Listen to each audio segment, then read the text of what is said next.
I'm so sorry. No, that's my fault. It's a good thing they let me know. Okay. Okay, why don't we start over?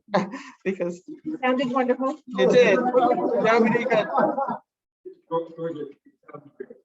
Yeah, just do the same thing. Okay, and I can show it. Okay, very good. Let me know when you're ready to start. Okay, I just said, okay. Ready to go? Okay, everybody, welcome to the Arlen Specter Center. We're very proud to have our undergraduate fellow, Georgia Skuza, who was selected due to the excellence of her application. And she was responsible for doing research on Arlen Specter and writing a paper, which she did. And today, she'll be presenting her findings. Thank you, Georgia. Good afternoon. My name is Georgia Skuza, a junior in the Law and Society program. This past summer, I have had the pleasure of being mentored by Dr. Samuel Weeks for an undergraduate research fellowship on the late Pennsylvania Senator Arlen Specter. This was made possible in part through the Arlen Specter Center Undergraduate Research Fellowship at Thomas Jefferson University. As part of this research opportunity, Dr. Weeks and I have submitted this paper to the Dartmouth Undergraduate Journal of Politics, Economic, and World Affairs for publication. I would like to express my deepest gratitude to the Specter family, Professor Evan Lane, Karen Albert, and Dr. Weeks for guidance in this research opportunity. We must acknowledge the current state of events and reflect on the work of a dialogue-oriented politician such as Senator Specter. As the son of Russian, Ukrainian, Jewish immigrants, Senator Specter, as one can imagine, would be deeply upset by the actions of invasion of the sovereign country of Ukraine by the Russian government. It is imperative now more than ever that we need politicians like Senator Specter who work tirelessly to bring everyone to the table and have a conversation. Once again, a special thanks to the Specter family, the Arlen Specter Center Undergraduate Research Fellowship, Dr. Weeks, Professor Evan Lane, and Karen Albert for this opportunity. From the beginning of his legal career to his time in the U.S. Senate and up to his death, Senator Arlen Specter was an advocate for negotiation and consensus building, though he was never afraid to voice his opinion. Indeed, Senator Specter held true to this principle throughout the entirety of his legal and political career. As a Jew and therefore a minority member himself, the senator felt a particular responsibility towards those whose rights were being infringed. Many formative and difficult obstacles from this upbringing, such as anti-Semitism, poverty, and a childhood with immigrant parents, shaped him into the senator he was. When Senator Specter was applying to universities, he was faced with a dilemma. The University of Kansas did not admit Jewish students into his fraternities, so he opted for the University of Oklahoma for his first year. In 1954 to 1955, between his second and third year at Yale Law School, Senator Specter worked as a clerk for the Pershing, Bosworth, Dick and Johnson law firm located in Denver, Colorado. During this time, the senator had contemplated settling in Denver. However, when the firm's partners found out he was Jewish, they refused to renew his contract. In the U.S. Senate, Senator Specter's outreach always revolved around communication and the pursuit of peace. His negotiation and communication skills were on full display during the Palestine Liberation Organization, PLO, leader Yasser Arafat's first visit to the Clinton White House in September of 1993. Chairman Arafat's appearance at the White House initially disturbed the senator as he felt that the chairman was a terrorist. However, Senator Specter held strong in his belief that communication and bringing everyone to the table was the first step towards resolution of conflicts. Morton Klein, president of the Zionist Organization of America, ZOA, and a close friend of Senator Specter's, stated that because of the senator's Judaism, as well as his problem-solving nature, the senator felt an inclination to help resolve the Israel-Palestine conflict. According to Klein, it was not solely the senator's Judaism that enticed him. It was also his personality that brought him to seek peace in the Middle East.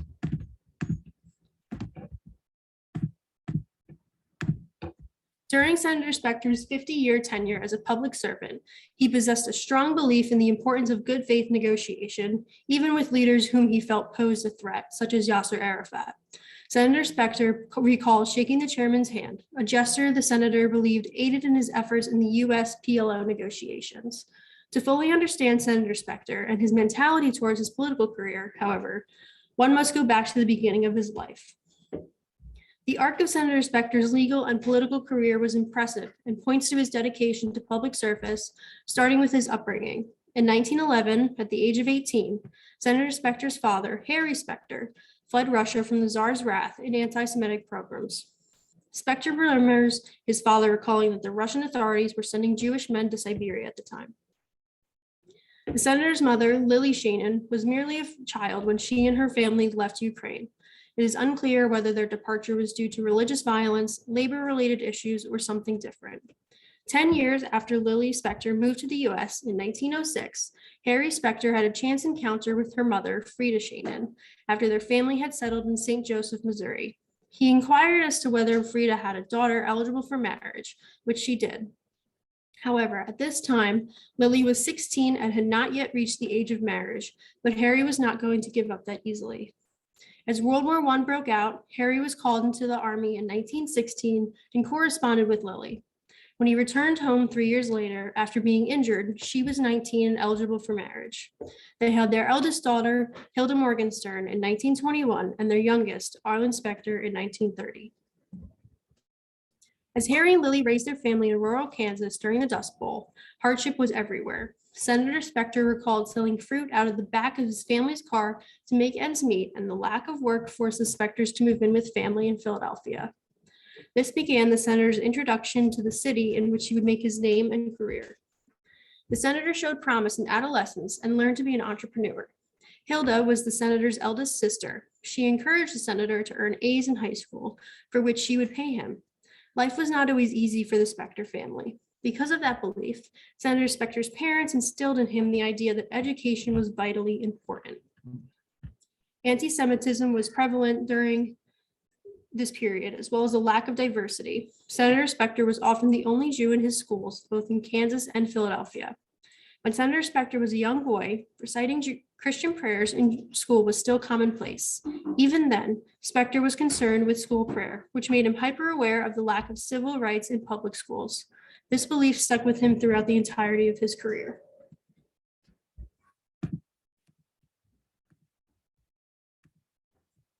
As a young boy, Senator Specter was fascinated by what was happening around the world, which later influenced his career in foreign affairs. Multiple members of his family, including the senator himself, served in the U.S. Armed Forces. During World War II, Senator Specter's father listened intently to the situation evolving in Europe, with young Arlen at his side. As a freshman senator, Specter knew that he wanted to be involved in the foreign affairs branch of policy, and because of this, landed positions on the Intelligence Committee, chairman from 1995 to 1997, and the Appropriations Foreign Operations Subcommittee. In these positions, Senator Specter became a key player in the 1993 peace negotiations between the Israeli government and the PLO. However, the senators and Chairman Arafat's story begins well before the first peace deals were brokered. On September 3rd, 1993, the leaders of Israel and the PLO came to visit the White House. Chairman Yasser Arafat of the PLO and Prime Minister Yitzhak Rabin and Foreign Prime Minister Shimon Peres of Israel. The senator recalled this visit by Arafat as being a tough day because he believed that Arafat should be indicted for his crimes against the US and Israeli nationals. Ill feelings aside, the senator made a wise decision to shake Chairman Arafat's hand publicly. That handshake, Specter believed, aided their relationship and laid the groundwork for future negotiations.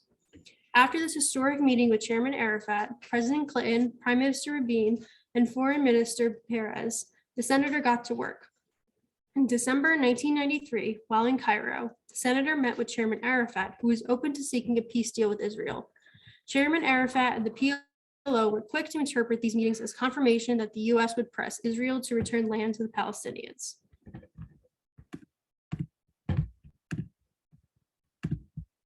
In March of 1978, Israel invaded the southern portion of Lebanon in an effort to dispel the PLO. After the invasion, the UN deployed peacekeeping troops under the United Nations Interim Force, UNIFIL, in Lebanon, and a portion of those troops were from Norway. Norway was one of the first Western countries to begin working with the PLO, and Norway, in the 1970s, was one of the few countries that actively sought peace in the region. The reality on the ground was more complex, however. In an interview with Omar Kitmito, a Palestinian diplomat, claimed that Norway was a Zionist country with over half of the parliament members belonging to the Friends of Israel group. Kitmito further explained that Norway had a negative outlook on the Palestinians, even more so than the United States. After the Shah of Iran was forced into exile in 1979, the US needed to secure another oil supplier for Israel. The US approached Norway to sell its oil from the North Sea to Israel. The ensuing ties between the two countries would become a key impetus in support of the later Oslo Accords. The contract also became a conflict of interest, however, as Israel was currently occupying Lebanon, while UN peacekeeping troops from Norway were aiding the Lebanese.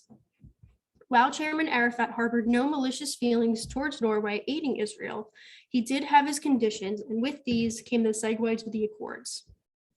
Despite the ill feelings between Chairman Arafat and Prime Minister Rabin, Senator Specter proved once again to be a seasoned mediator as the Oslo Accords took shape. In 1993, the first set of the Oslo Accords were signed by Chairman Arafat of the PLO and Prime Minister Yitzhak Rabin of Israel.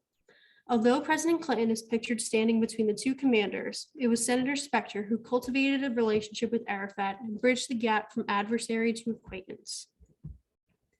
There were two sets of agreements signed in the mid-1990s. The first was signed in 1993, Oslo I Agreement, and the second in 1995, Oslo II Agreement. Joel Singer, an attorney and chief negotiator for Israel, released his account of this process in 1999.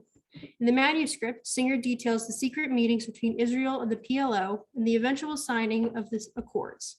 Singer explains that, like the previously attempted agreements between the two sides, there was to be an interim period during which neither party was allowed to declare a permanent status of Gaza and the West Bank.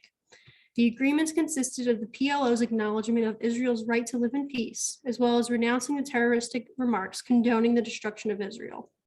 To reciprocate, Prime Minister Rabin recognized the PLO as the representative of the Palestinian people in exchange for Chairman Arafat's cooperation.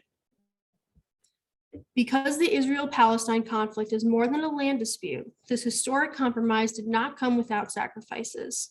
Both parties had to relinquish land that they felt was crucial to their national identity. Ultimately, however, the Oslo Accords were unfavorable to both the Israeli and Palestinian negotiators. After Specter's initial shock at seeing Chairman Arafat honored at the Clinton White House, the two formed a professional as well as a personal relationship. It was their personal relationship that Senator Specter used to his advantage when speaking to Chairman Arafat regarding the PLO's violation of the Accords by engaging in continued terrorist attacks and violent propaganda. Senator Specter, knowing that the PLO had violated the peace treaty, confronted Arafat himself on numerous occasions and sponsored various pieces of legislation sanctioning the chairman. Senator Specter met with Chairman Arafat in Gaza in 1995 and pointedly asked him why he condemned the terrorist attacks against Israel, only in English but not in Arabic. Chairman Arafat, clearly taken back by the accusation, claimed that he condemned the attacks in both English and Arabic. Senator Specter, however, knew that was untrue.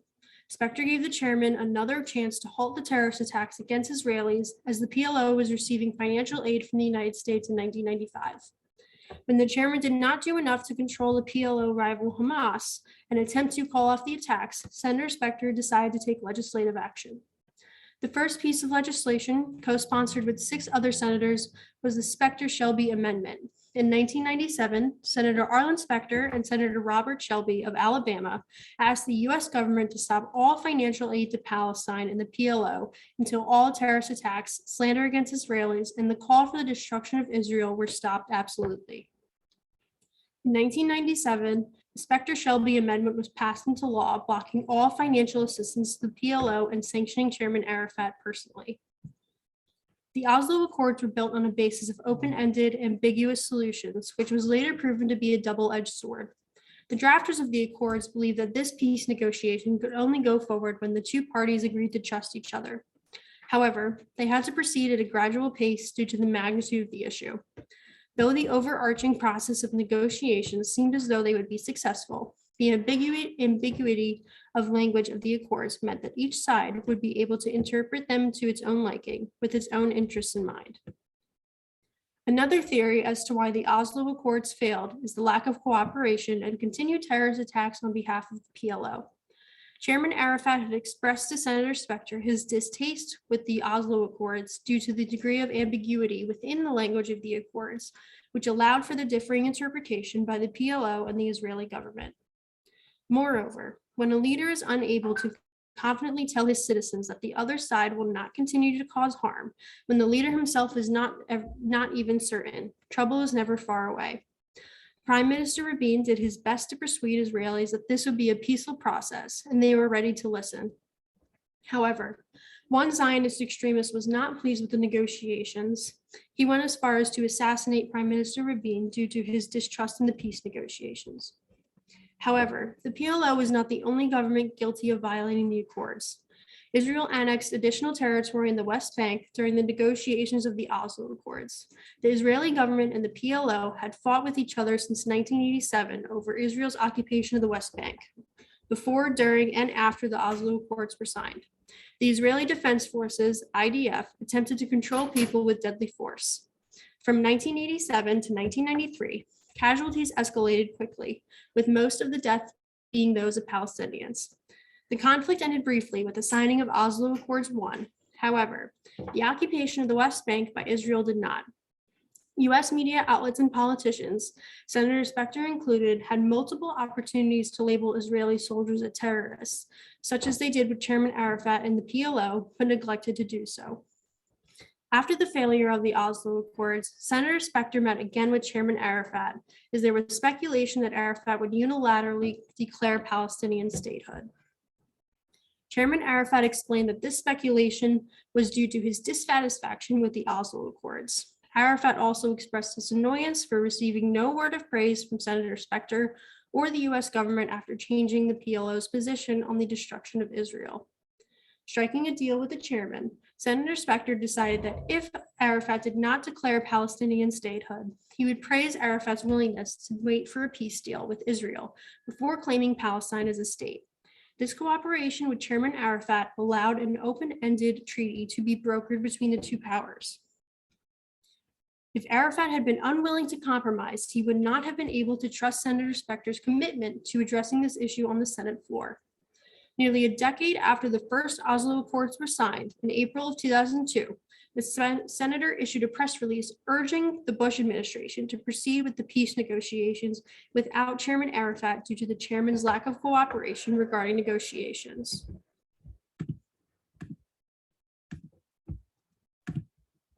After Senator Specter severed ties with Chairman Arafat, he continued to sanction the chairman and the PLO with a bill barring all US financial assistance until the PLO haunted the anti-Semitic, anti-Israel content in its media and textbooks. Shortly after severing ties with the chairman, Yasser Arafat passed away in April of 2004.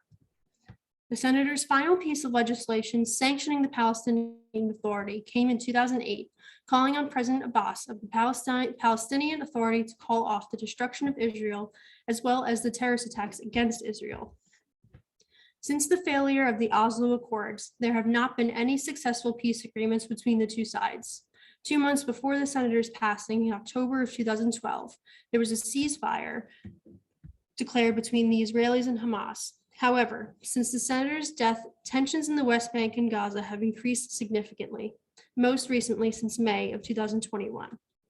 With missiles being launched from Israel and Hamas bases in Gaza and civilians being caught in the middle, the need for peace negotiations have arguably never been higher. Senator Specter had the unique gift of dialogue and achieved the simple yet often ambitious process of bringing everyone to the table. The senator was able to speak with Chairman Arafat, whom he once labeled a terrorist, on multiple occasions and was able to form a sense of camaraderie with the chairman to proceed with the Oslo Accords. Although both accords were unsuccessful, and the relationship between the two often consisted of bills sanctioning the chairman and the PLO, future politicians and leaders have much to learn from Senator Specter's good faith in entering negotiations. More specifically, we must learn to hold each side accountable for its actions. US politicians and the media labeled Chairman Arafat and the PLO as terrorists, but did not extend the same scrutiny to the Israeli Defense Forces and Prime Minister Shimon Peres for their atrocities committed against Palestinians. The situation is clear. We need a peace negotiation that is more stable than Oslo while holding each side accountable. When the Palestinians did not stop anti-Israel propaganda, Senator Specter sanctioned the PLO.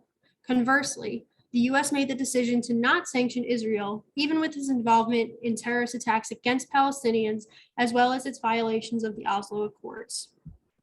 Senator Arlen Specter's diplomatic efforts, not only between Israel and Palestine, but all those encompassed within the arc of his 30-year senatorial career, were exceptional. From a young boy in rural Kansas to negotiating peace treaties between Israel and Palestine, the senator never let his morals go awry, and he never let his voice go unheard. Politicians and leaders after Senator Specter have much to learn from such a dialogue-oriented politician. U.S. politicians arguably have the senator to thank due to his tireless efforts on the 1993 and 1995 Oslo Accords. Without him, the peace negotiations may have disintegrated before they even started. As a member of a minority group, he felt a pull to aid those who have had their rights infringed upon. Indeed, it was this conviction that shaped his legal and senatorial career across 5 decades. Thank you.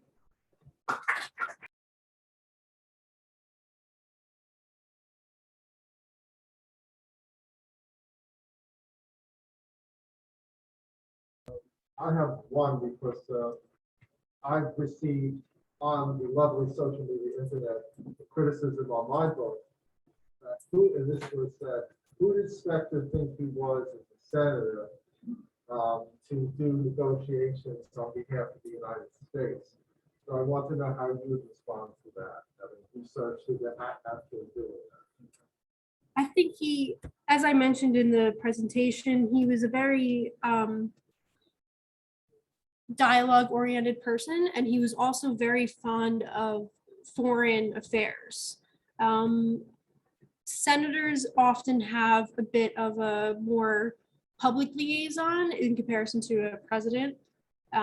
They are elected by the people, but as are the presidents, but they have a little bit more freedom in the sense to travel and to make it more personal with foreign leaders. You would be in favor of the people with senatorial diplomacy. Absolutely.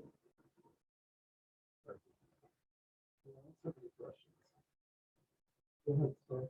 I did favor of it so long as I was back. Not some other stuff, especially with the ones we have today. And that really goes to that. My question to you, Georgia, would be: it seems as if Specter's skills and his approach to politics was very much consensus oriented, and he, placed a high value on dialogue with all parties, which are precisely the skills that don't work in today's political environment. So I wonder, what's the cause of that shift? And I think ultimately results in a degradation of U.S. democracy, really. So why do you think Specter was reelected time and time again 20 years ago, but now his political skills, almost seem anachronistic? Yeah, I think that he had a lot of experience and he was very passionate about what he did. And I feel as though social media has a large part in why some politicians don't speak about things or do speak about things. Because I think there is a fear of retaliation there. But I would hope that in the coming years, we do have politicians like Senator Specter. I guess from doing all of your research, is there anything that that you saw from Arlen Specter, any skills that you saw that you would want to take to your own life actions? That's a really good question. Definitely the dialogue orientation and bringing everyone to the table, because I feel as though we lack that in today's society, and having everyone from every background. When he shook Chairman Arafat's hand, even though he felt that he should be arrested for his crimes, that's a very powerful thing to do. Any other questions? Well, I want to thank you so much, George, for this, and I want to mention that Mrs. Arlen Specter is here as well, was able to hear you today as well. Again, thank you, Georgia. Thank you.